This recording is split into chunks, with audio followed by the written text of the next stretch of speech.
And then, come race day, so much of it is about up here. And it's getting your mind ready to race. Because once you get to the Olympics, so many people, all the athletes have been training for 4 years for their big race day. And there's a pretty interesting statistic from the Beijing Olympics.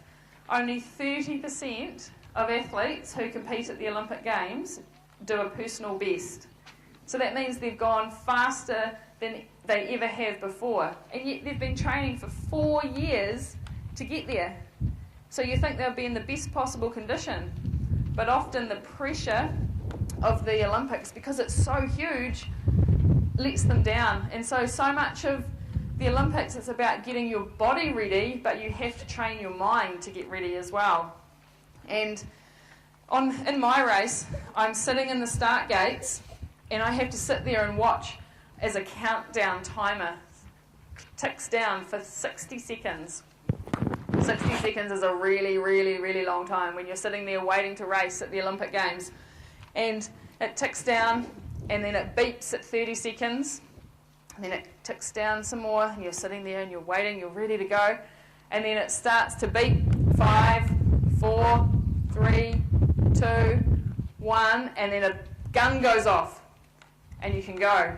And that can seem pretty scary, and when I first started, that was so daunting. And so what I did was I got that timer and the countdown, and I put it onto my computer. And pre-race, I would sit in my in the Olympic Village, and I did this in Delhi at the Commonwealth Games Village, and I was sitting on my bed, and I had this playing through my laptop, and I was just sitting there visualising what I was going to do on the race day. And the other teammates heard these beeping sounds and the gun going off, and they came racing in. Ellie, what are you doing? You're scaring everyone, because all the cyclists get so nervous and get the butterflies whenever they hear those beeps and that gun going off.